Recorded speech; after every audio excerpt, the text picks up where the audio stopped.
ರಾಜಕೀಯ ತೆವಳಿಗೋಸ್ಕರ ಮುಸ್ಲಿಂ ಮತಗಳ ಓಲೈಕೆಗಾಗಿ ಮಾಜಿ ಸಚಿವ ಬಿ ರಮನಾಥ ರೈ ಹಿಂದೂ ನಂಬಿಕೆಗೆ ಘಾಸಿ ಉಂಟು ಮಾಡಿದ್ದಾರೆ ಎಂದು ದಕ್ಷಿಣ ಕನ್ನಡ ಜಿಲ್ಲಾ ಬಿಜೆಪಿ ಆಪಾದಿಸಿದೆ.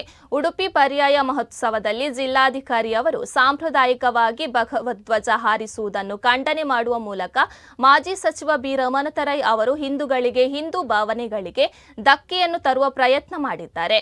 ಅವರು ಕೂಡಲೇ ಈ ವಿಚಾರವಾಗಿ ಕ್ಷಮೆ ಕೇಳಬೇಕು ಎಂದು ಜಿಲ್ಲಾ ಬಿಜೆಪಿ ವಕ್ತಾರ ಅರುಣ್ ಶೇಟ್ ಆಗ್ರಹಿಸಿದ್ದಾರೆ. ನಗರದ ಬಿಜೆಪಿ ಜಿಲ್ಲಾ ಕಚೇರಿಯಲ್ಲಿ ಕರೆದ ಸುದ್ದಿಗೋಷ್ಠಿಯಲ್ಲಿ ಮಾತನಾಡಿದ ಅವರು, ರಮನಾಥ ರೈ ಅವರಂತಹ ಹಿರಿಯ ರಾಜಕಾರಣಿಯಿಂದ ಇಂತಹ ಹೇಳಿಕೆಯನ್ನು ಯಾರೂ ನಿರೀಕ್ಷೆ ಮಾಡಿರಲಿಲ್ಲ. ಆದರೆ ಅವರು ರಾಜಕೀಯ ತೆವಳಿಗೋಸ್ಕರ ಮುಸ್ಲಿಂ ಮತಗಳ ಓಲೈಕೆಗಾಗಿ ಈ ರೀತಿಯ ಹೇಳಿಕೆ ನೀಡಿದ್ದಾರೆ. ದೇವಸ್ಥಾನದಲ್ಲಿ ಭಗವಧ್ವಜ ಹಾರಿಸಬಾರದು ಎಂದು ಹೇಳಿದ್ದಾರೆ, ಮತ್ತೆ ಎಲ್ಲಿ ಹಾರಿಸಬೇಕು ಎಂದು ಪ್ರಶ್ನಿಸಿದ್ದಾರೆ. ಇನ್ನು ಈ ಸಂದರ್ಭದಲ್ಲಿ ಜಿಲ್ಲಾ ಬಿಜೆಪಿ ಪ್ರಮುಖರಾದ ವಸಂತ್ ಜೆ ಪೂಜಾರಿ, ಸುಜಿತ್ ಪ್ರತಾಪ್, ಮನೋಹರ್ ಶೆಟ್ಟಿ ಉಪಸ್ಥಿತರಿದ್ದರು. ಕಾಂಗ್ರೆಸ್ಸಿಗರ ಪರಿಸ್ಥಿತಿ ಹೇಗಾಗಿದೆ ಅಂತ ಹೇಳಿದ್ರೆ, ರಾಯರ ಕುದುರೆ ಹೋಗ್ತಾ ಹೋಗ್ತಾ ಕತ್ತೆ ಆಯ್ತು ಅಂತ ಹೇಳಿ ಏನು ಗಾದೆ ಮಾತಿದೆ, ಅದಕ್ಕೆ ಒಳ್ಳೆಯ ಉದಾಹರಣೆ ಅಂತ ಹೇಳಿದ್ರೆ ಇವತ್ತಿನ ಕಾಂಗ್ರೆಸ್ ಮತ್ತು ರಮನಾಥ ರೈ ಅವರು ಕೊಟ್ಟಿರತಕ್ಕಂಥ ಹೇಳಿಕೆ. ಎಂಥ ದಾಷ್ಟ್ಯಭರಿತವಾದ ಹೇಳಿಕೆ, ಅದು ಕೂಡ ದಕ್ಷಿಣ ಕನ್ನಡ ಮತ್ತು ಈ ಕರಾವಳಿ ಜಿಲ್ಲೆಗಳಲ್ಲಿ ಕೆಲಸ ಮಾಡಿರತಕ್ಕಂತಹ ಮಾಜಿ ಸಚಿವರು ಆಗಿರತಕ್ಕಂತಹ ಸನ್ಮಾನ್ಯ ರಮನಾಥ ರೈ ಅವರಿಂದ ಈ ರೀತಿಯ ಹೇಳಿಕೆಯನ್ನು ಕೂಡ ಯಾರು ಕೂಡ ಅಪೇಕ್ಷೆ ಮಾಡಿದ್ದಿಲ್ಲ.